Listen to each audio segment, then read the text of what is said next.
কক্সবাজারের সবথেকে সুন্দর বিচে আমি এখন আছি। এই সুন্দর সমুদ্র সৈকতটি ছবি তোলার জন্য বিখ্যাত। এটি হচ্ছে ইনানি বিচ। পাথরের সাথে ছবি তুলতে সবাই এই বিচে চলে আসে। আজকে আমার সাথে থেকে এই সুন্দর সমুদ্র সৈকতটি উপভোগ করতে পারবেন এবং সেই সাথে দেখতে পারবেন আজকের সূর্যাস্ত। যারা আজকে আমার ভিডিওটি প্রথমবার দেখছেন অথবা পূর্বেও দেখেছেন, যদি আপনি এই পেজটি ফলো দিয়ে না থাকেন তাহলে এখনই পেজটি ফলো দিয়ে ফেলুন। আর আপনি পূর্বে করে থাকলে অসংখ্য ধন্যবাদ। চলুন আজকের ভিডিওটি যাত্রা থেকে শুরু করি।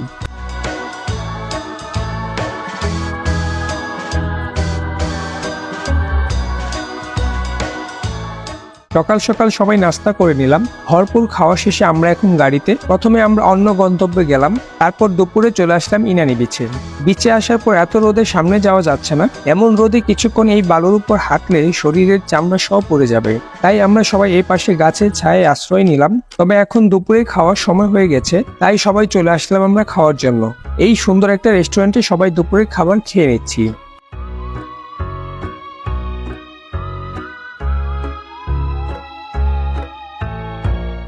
দুপুরে খাওয়া শেষে আমরা আবার চলে আসলাম বিচে। রোদ এখনো কমে নাই, তাই সামনে যাওয়া যাচ্ছে না।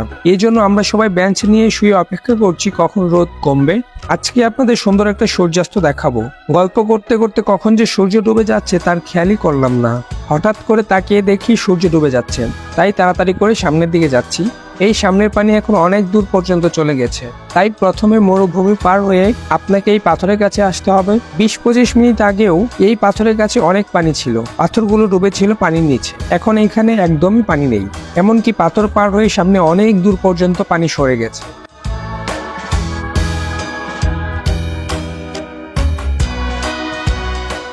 এই পাথরে বসে অবশ্যই ছবি তুলবেন। ইনানির মূল আকর্ষণ হলো পাথরের সাথে ছবি তোলা। তবে আজকে আপনাদেরকে অনেক সুন্দর একটা মুহূর্ত দেখাবো, আমার দেখা সব থেকে সুন্দর একটি মুহূর্ত, এবং আমি আশা করি এই সময়টা আপনাদের অনেকেরই সেরা মুহূর্ত হতে যাচ্ছে। এটা দেখতে হলে পুরো ভিডিওটা জুড়ে আমার সাথেই থাকেন।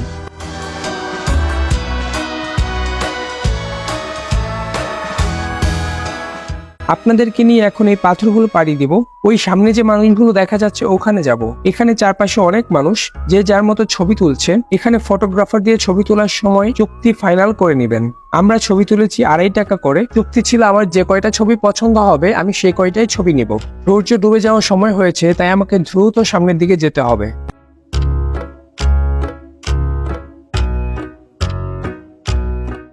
পাথর দিয়ে পার হওয়ার সময় সতর্ক থাকবেন। ছোট পাথরে পা না রাখার চেষ্টা করবেন। আমি লাফিয়ে পাথর পাড়ি দিচ্ছি। পাথরের সীমানাটা শেষ করলাম। এখন আমাকে দৌড়ে পানির কাছে যেতে হবে। আর একটু আগে এখানে আসা দরকার ছিল। সামনের লাল সূর্যটা দেখুন, কত সুন্দর দেখা যাচ্ছে। আরো কাছে যাচ্ছি, আরো কাছে থেকে এই সূর্যটা দেখতে হবে। এই ইনানি বিচ দুইটি জিনিসের জন্য বিখ্যাত। প্রথমত হলো এই সূর্যাস্ত। এখান থেকে সব থেকে সুন্দর সূর্যাস্ত দেখা যায়। আরেকটি হলো এখানে স্বচ্ছ পানি। পাথরের বিচ হওয়ায় এখানে পানিতে বালু কম থাকে। দুপুরের পরে আসলেই আপনারা এখানে পরিষ্কার পানি দেখতে পারবেন, যেমনটা দেখা যায় ছেড়া দ্বীপে।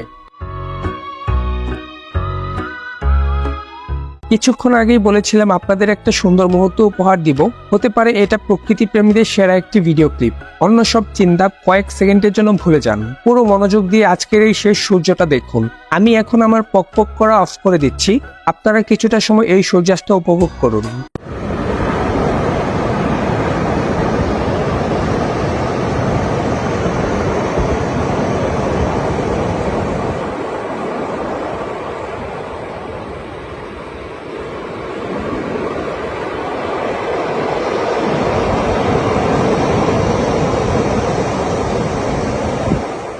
সূর্যাস্তের পর সন্ধ্যা নেমে আসে বলেই বোধ হয় পরন্ত বিকেলে শেষ রোদটুকুর এত কদর।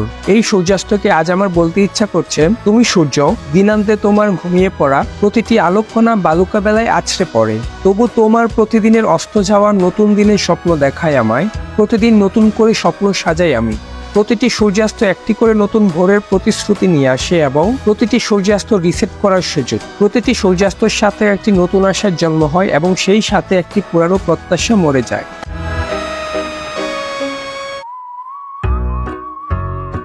এই ভ্রমণের সবথেকে আনন্দঘন মুহূর্ত হচ্ছে আজকের এই সন্ধ্যাটা।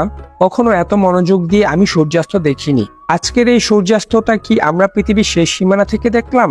ইনানির এখান থেকে পশ্চিম দিকে তো আর কোনো মাটির দেখা পাবেন না। পশ্চিম দিকে যেতে যেতে আপনি চলে যাবেন ভারত মহাসাগরে। এরপর যত পশ্চিমে যাবেন শুধু পানি আর পানি, ওদিকে আর কোনো সীমানা নেই। তাহলে তো আমরা বলতেই পারি যে পৃথিবীর স্থলভাগের পশ্চিমে সর্বশেষ মাটির সীমানায় দাঁড়িয়ে আজকে এই সূর্যাস্ত দেখলাম।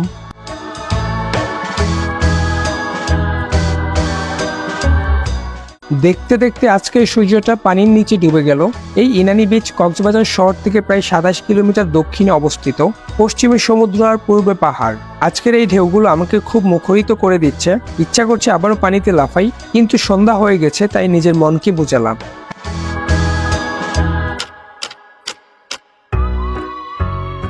এই গোধূলি লগ্নে কাপল ছবি তোলার সুন্দর মুহূর্ত। যারা কাপল আছেন তারা এই সুন্দর মুহূর্তে ছবি তুলে রাখতে পারেন। এই মুহূর্তগুলো একদিন আপনারা আপনাদের বাচ্চা নাতি নাতনিদের দেখাতে পারবেন। পশ্চিমের আকাশটা এখনো লাল হয়ে আছে, সেই সাথে আজ উপরে আকাশটা সুন্দর রূপে সেজেছে। আজ আপনারা এই ভিডিওটা উপভোগ করছেন বলেই হয়তো উপরে আকাশটা এত সুন্দরভাবে সেজেছে। মেঘগুলো আজ এত সুন্দর রূপে ধরা দিয়েছে। খুব দ্রুতই একদিন আপনাদেরকে সাদা মেঘের দেশে নিয়ে যাব।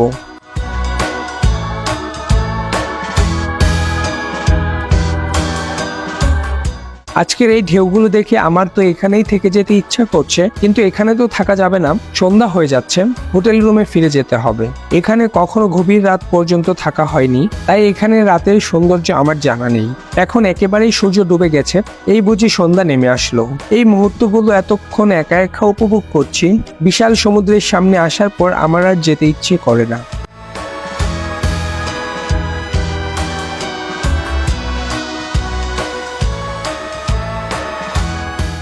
ও পাশে মানুষ ছিল না, এখন এদিকে আসলাম, এদিকে অনেক মানুষ, তাদের মুহূর্তগুলো উপভোগ করছে। কক্সবাজার ভ্রমণের সব থেকে ভালো সময় পার করলাম আজকে। ইনানি তো সবাই এসেছেন, কেননা যারা কক্সবাজার আসে তারা ইনানি আসবেই। কক্সবাজার ভ্রমণে এসেছে কিন্তু ইনানি আসেনি এমন মানুষ হয়তো খুঁজে পাওয়া যাবে না। এদিকে এখন অনেক মানুষ গোসল করতেছে। আমার টোরের সঙ্গীরা সবাই এদিকে আছে। আস্তে আস্তে পানি এখন উপরের দিকে আসবে।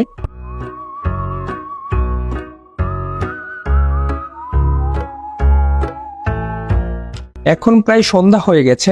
এখানে আড্ডা দেওয়া এই পর্যন্তই শেষ আমাদের। এখন আমরা পাথর পার হয়ে সামনে এয়ারপোর্টে যাব। বিমান দাঁড়িয়ে আছে সামনে আমাদের জন্য। আচ্ছা, সন্ধ্যা হয়ে গেল, হেঁটে হেঁটে সামনের দিকে চলে যাচ্ছি সবাই। এর পরে ভিডিওতে আপনাদের সাথে দেখা হবে সম্পূর্ণ নতুন একটি জায়গায়। ততদিন সবাই ভালো থাকেন। যারা এখনো পেজটি ফলো দেননি তারা দ্রুত ফলো দিয়ে ফেলুন। সবাই ভালো থাকেন, আল্লাহ হাফেজ। Like, comment and share, please.